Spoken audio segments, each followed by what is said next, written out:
Hi and welcome to our latest podcast of Get in a Habit with myself, David Finch, and my co-host, Sue Allsworth, sporting her brand new Get in the Habit t-shirt. And Sue, would you like to introduce our guest for this week? Hi, Dave. And yes, thank you very much for my lovely surprise in the post of my Get in the Habit t-shirt. Loving it. So welcome everyone, and welcome today to Rhodope, who is, she's got such a, if you're not watching on YouTube, you should do, because one, she's got a lovely smile, and two, without knowing it, she's come color coordinated with our t-shirt. Yeah, yes. So welcome, Rhodope, and show us your nails. Yeah. Well done. Hi. So thank you for inviting me to talk on this podcast today, Get into the Habit. And I love the t-shirt, so I'm glad I'm sporting. I had my nails painted this I colour. couldn't believe that, Rhodope. It's amazing. I tell you, it was just spot on. So you are in Dave's neck of the woods, i.e. Wales. Yeah. So I've been surrounded by the Welsh throughout lockdown, to be fair. So what is it? Just tell us a little bit about who you are and what you do. Okay, so I'm an accredited meditation teacher, and meditation is my passion, and I help organizations and their clients introduce meditation into their lifestyle, because meditation is one of the most beautiful things that you can introduce into your life, because it just heals you from the inside out, and it just makes everything doable, and you become a human being, not a human doing. Oh, that's nice. I like that. Human being, not doing. Yeah. Tell me more about that, Rhodope. Well, I'm just going to quickly say why I got into meditation. Yeah, go on. Yeah. Because I was born with a disability called spina bifida, which I hated. I hated my disability with a passion. It totally affected my mindset in everything that I did. It's sort of never good enough. When I got, I've always worked, even though I've got a disability. I got to the top of whatever I was doing, and my mindset was like, oh, they're only doing that because you're disabled, or you've only got that because, or they're only paying you a compliment because you're disabled. So my mindset, so I was totally imprisoned with this disability in my own body, and it really affected my life in a really bad. So, I'm from a Greek family. I had an arranged marriage. Me and my sisters we all had an arranged marriage, and I had children, and because my mindset was so it was awful. It was so negative. When my children were born, and they're really high achievers. One of them went to Cambridge. She is a corporate lawyer in one of the top law firms in London. My son has just become a consultant in upper GI surgery, and they would achieve all these things. And I'd look at them and I think, they can't be mine. My kids, these must have been swapped at birth. They can't be my children. So that's how bad, they would. But the thing, even though I was screaming inside and I was imprisoned in this sadness and this, oh my God, it's driving me crazy, but nobody saw it. So it was all internal, but I smiled, I smiled like, everything is okay. But I was filing things in my filing cabinet, and you just get on with it, working full time, looking after a home, bringing up my kids, looking after my mum that was here. So it was really, really full of, I was tunnel vision. I didn't see anything but sadness and negativity in me, and that focused out in the world. So roll on to 50. I was 50 years old, and I had a massive mental breakdown, mega massive breakdown. So I'd suffered with depression, I'd suffered with anxiety, and I suffered in silence because I didn't, for my children, they were achieving, and they lived with somebody with a disability, and I didn't want to put anything else on their plate. So I learned to cry quietly, everything. It was Rhodope's world, which was so sad and so overwhelming and so exhausting. Anyway, going back to my mental breakdown.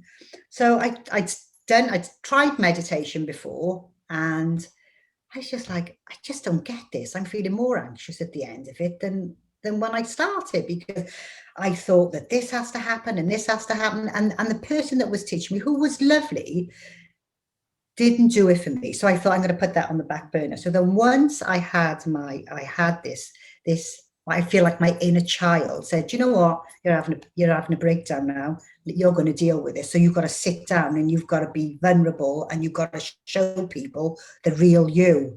And I was actually petrified. So I went to the GP. He gave me, they put me on antidepressants, and all my family saying, don't go on them, don't go on them, they're really addictive. So I stopped. After 2 or 3 weeks, I thought, I'm not doing it.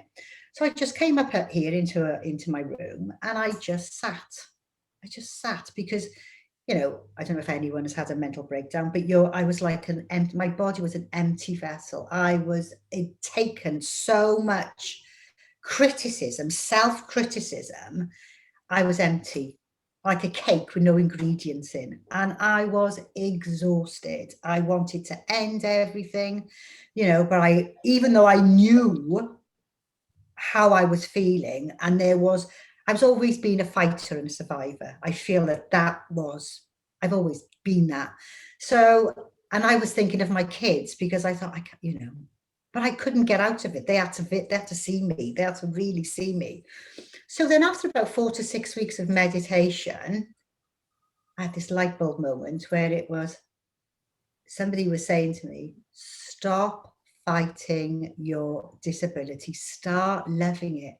And as those words came into my, it must have been the universe was coming through me. I was like, oh my God. And I could feel like the shackles all around me, like fall off. And I'm like, oh, I'm cured. I'm all right. But I wasn't. It was the start, but I believed I was cured, and that was the good thing. And I was thinking, and then all these things were coming up from my subconscious, people using unkind words and, that kind of thing. And I was like, oh my God, that was my family. That was that person. And I was mortified, because I was like, how could I ever say that to children? And, so all these things that even though I was cured, because I felt like I was cured, because that was that was the bugbear, that was the thing that was in my face all the time. And then I just started meditating. I just started to feel good, and all these emotions were coming up, all these things that had happened were coming up in my subconscious, and I had to deal with those very slowly and very quietly. So then I thought, right, I need to get back to work. So I think I must have been off work about 2 months, I think, and everybody was so shocked, because they were like, you're not like that. We were so shocked when you had this. And I'm thinking, oh God, I don't want to talk about that. Let's just not talk about it and move on. So I go back to work. I transform my office I filled a wall full of pom-poms. I've got all these amazing quotes everywhere.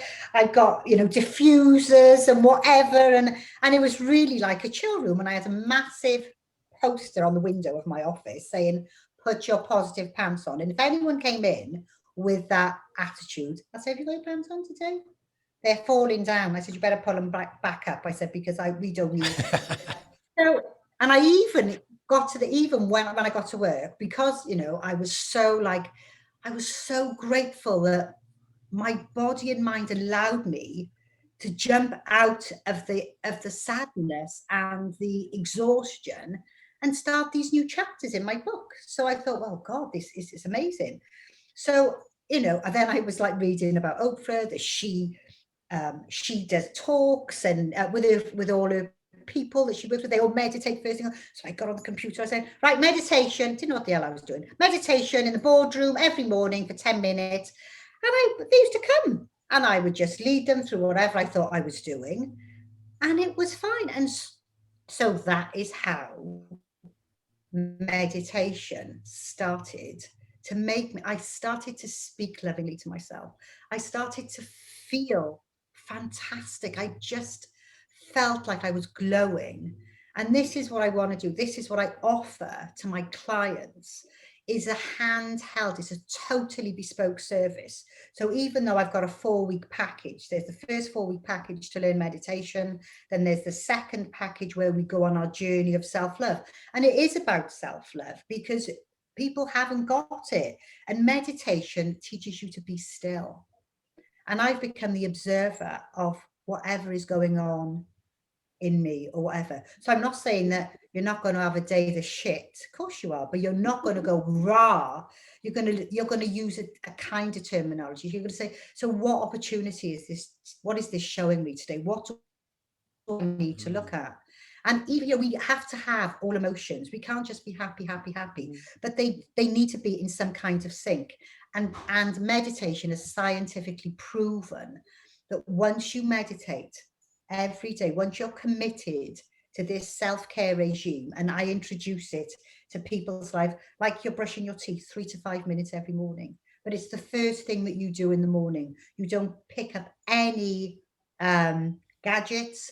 You go to your meditation. It's from them finding their meditation space, from people, settling down, the positions that they're in, going within, making the breath there. Sorry, am I talking? I feel like I'm talking. Anyway, so it's a fantastic introduction, really is, to what you do. It's amazing. I know that. I mean, we've spoken before, and I know how passionate you are about it, and I get sort of quite a lot of your story. Haven't got spina bifida, but nervous breakdown comes from many different forms and things. And when you were talking about being that empty vessel, I mean that smile. I mean, there's a reason I call my business Authentic Smile, because I know how to fake one. I've been probably doing a little bit of that this year myself, a little bit, because again, we hide, don't we? We don't want to show, even when we know these techniques, we still have that tendency to sort of want to hide away. So no, I can really feel it, and your passion. It's just it really is passionate. Yeah, you can feel it come across. You really can. So, are there any particular people that you tend to work with? Do you work with anyone and everyone, or have you? I work with anyone that wants to introduce it into their lifestyle, really. And can I just make it clear that I do not ever tell people to stop their medication. I stopped the medication because I chose to. That was my choice.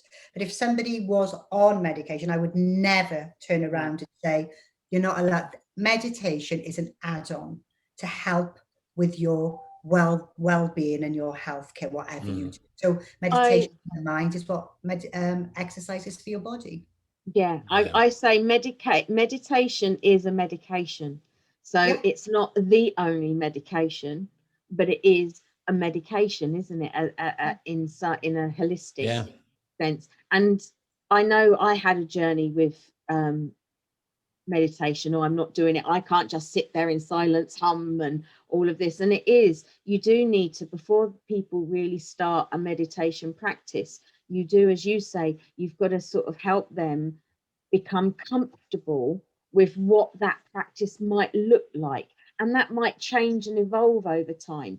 But it's that giving people permission that it isn't just sitting in silence. I really struggle with that. So I know that I'm actually better with music, or even a song, because I will go into that, or dance. There's so many different ways of getting into that meditative space, isn't there? Yeah. Well, you don't. Sorry. You don't have to be on a mountain or be a willow. You just need to be you, and you just want to do it. And you can meditate anywhere. You can meditate while you're cooking. You can meditate sat on the loo. You can meditate anywhere. You haven't got to be sat doing om. You've just got to tune into you, into your beautiful being. That's all it is. Bring yourself. I think that's where a lot of misconceptions come from, doesn't it? Lots of people, they see, if you like, a perception of meditation being one thing. Some kind of Buddhist person kind of sitting there, in some quiet, darkened room or whatever, and they get that impression, and they think, well, I don't want to do that. But as you say, meditation can be taking so many different forms, and you could do it while you're cooking or whatever. It really doesn't matter. And I think when people realize that, and they realize, right, this is meditation. I don't have to be sitting in that place. That's This is my version, you know. And I think every person has a different version of meditation, whatever that might be. But a lot of people have a misconception about it. First of all, it's like, well, what do I do? How do I do this? What do I expect? It's like meditation has its own stereotype, doesn't it? It's got its own stereotype of what you say meditation, and there will be a vision of in everyone's mind sitting in probably the lotus position or something, like cross-legged with their hands on in this lovely serene environment, and it is so not necessarily like that. And I really Rhodope, I really like the fact that an illness really does make us have bad thoughts about our bodies and ourselves.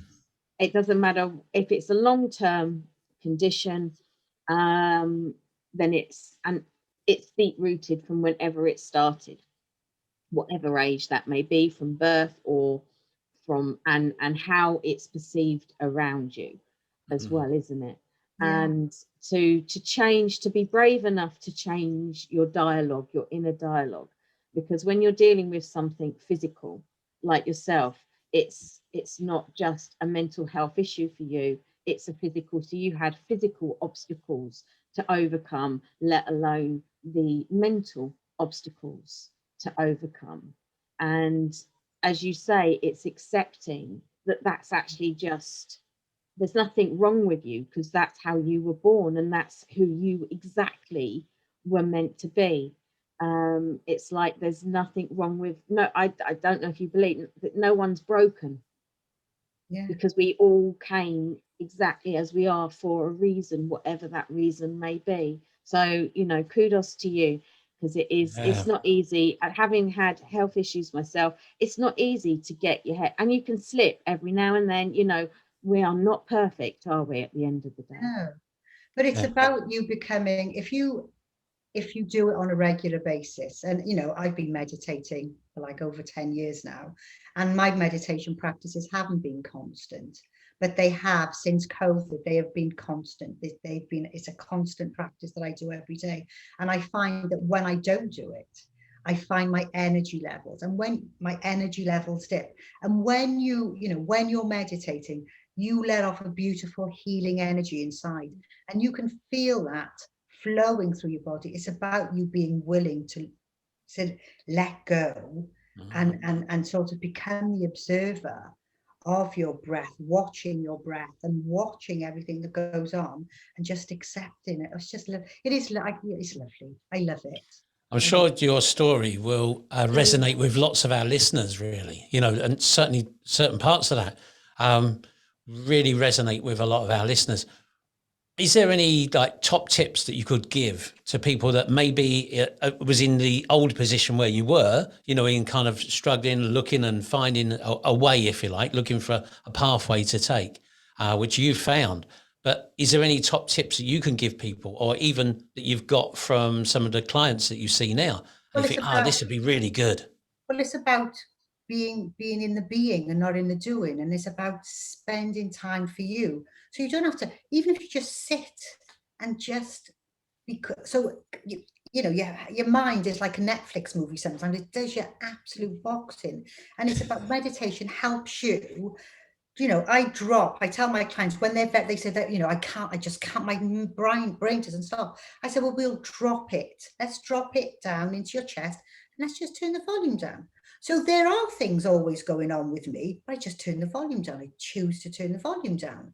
And it's fine, because I choose to make, it's about you being okay. It's all right.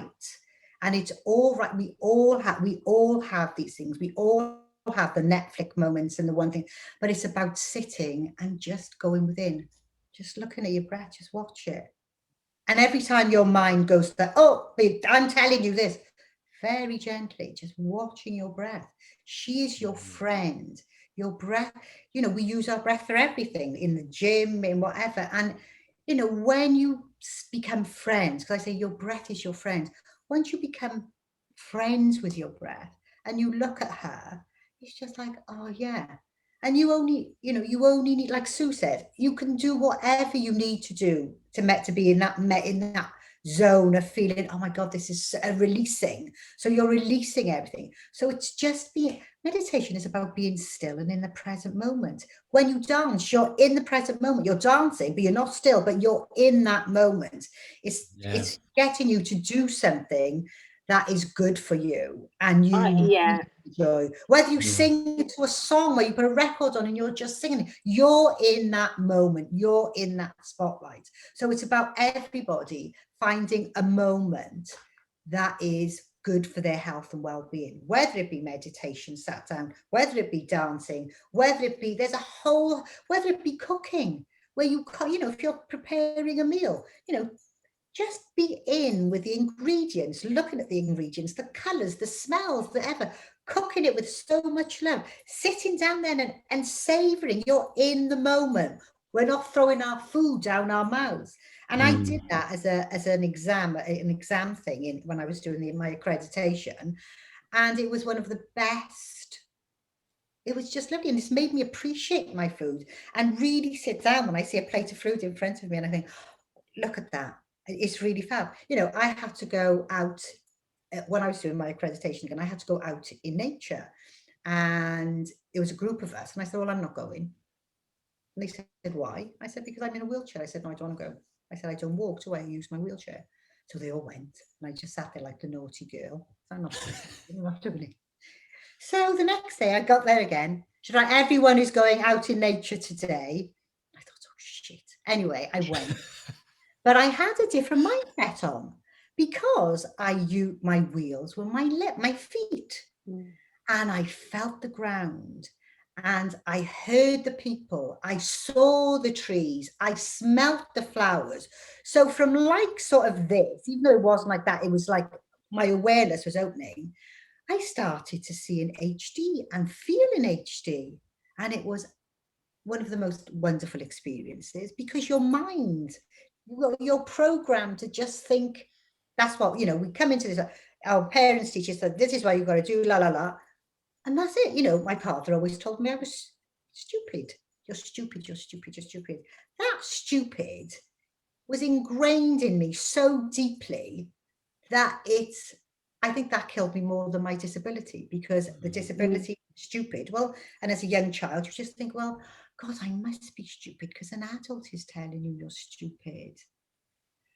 And it was just, So it's your mindset. It's about becoming friends and being the observer of stuff that goes on up there, and trying to make sense of it, trying to calm it down. So not like this, just to watch. I can definitely relate with that, making friends. I always say to people, you know, make friends with every single emotion that you have, the good, the bad, the ugly. I've been making friends with sadness and grief this year, which has been my uncomfortable zone, shall we say. I've made friends with anger. You kind of observe and learn to embrace even those, because they're not bad. They're not the bad. They're not like your spina bifida or my fibro. They're not a bad part of us. There's nothing broken with us when we're experiencing those things. I think that's a big word, especially with mindfulness, that has helped me. Instead of saying I'm sad, I'm depressed, I will say I'm experiencing sadness, because I am therefore not defining that I am not sad. I am Sue. And Sue can be many things. So you're not completely embodying. If you say, though, put that I am in front of it. Like when Such you say you are stupid, I am stupid. You know, we embrace what we put after the I ams and the you ares to be true. So I try to encourage people to say, you know, tell me what you're experiencing, because it is an experience, because it will come and it will go. Very much so. So yeah, no, I can definitely resonate with that. Make your emotions, make every aspect of you, make your illness, make, you know, all those parts of you become your friend. Be friends with them. My tinnitus, I've had to become friends with my tinnitus most of the time. I'll say, you know, every now and then we have a little moment at 4 o'clock in the morning, like this morning, for example, when you wake up and it is just screeching, and that, you know, what can you do? But you're not then in a constant struggle. You're not then in a constant inner battle. And where you said at the beginning, that's how we become empty. We become depleted, and our energy is drained. And then those negative thoughts can come back in, can't they? Very, very quickly and easily sometimes. Rhodope, if people wanted to get in touch with you, how would they do that? Have you got a website or something that they could go to? Yeah, I've got a website. Yeah, there's a website called meditationwithrhodope.com. I've got an email address, which is meditationwithrhodope@gmail.com. They can DM me on there. If they're just curious and they want a consultation, or you know, a little trial go of trying a meditation, they can just contact me again. And if there are enough listeners that are interested and they'd like me to do a meditation with them, I'm quite willing to come back on and do that. Not that I'm pushing myself or anything. Well, what we'll do is we'll put it in the we'll put a link into the podcast. When the podcast goes out, I'll put a link to your website, certainly, anyway. All right. And I will take you up on that. We will bring you back for maybe actually sort of around September time, end of August, September, and we can do a meditation to help sort of all those people getting back to school, getting back into life after the school holidays, and just sort of bringing us more present back into sort of the real world again, you know, sort of thing, with not school holidays and that, or maybe something like that. Absolutely. And actually normality, yeah. And I'm going to ask you a question and do a little bit of a plug here. You recently bought a deck of my Power Truth cards and the chakra cards off me. Have you received them? Because that was another gift. Have you received them? Yeah, so I have received them and I use them. So dependent on the client, because everybody's capabilities are completely different and unique, I will pull a card from the pack, from the Authentic Smile pack, and see how they respond to it. Obviously, that's it. There they are. Yeah. So they're fabulous. They are a great tool to have, especially it's a great part of my toolkit. So yeah, I think they're wonderful, Sue. Thank you for those. They're brilliant. Oh no, it's finally they took a little while to get to you, because mainly because their tennis was on, and I don't leave the building. When Wimbledon is on, Sue just does not leave the building. I'm surprised we did any podcast during Wimbledon, to be honest with you. You know, we're all right. First thing in the morning, there's not any tennis matches. So there we are. Okay. But no, I'm so glad that you enjoy them and you're using them. I love them. I love them. They're fun. I told you, one of Tashi introduced me. I said, "Where did you get those cards from?" She said, "I'll give you a link now. You can contact Sue." And I was in you know, I contacted you straight away, didn't I? So we had a good old catch up, a meeting then, really.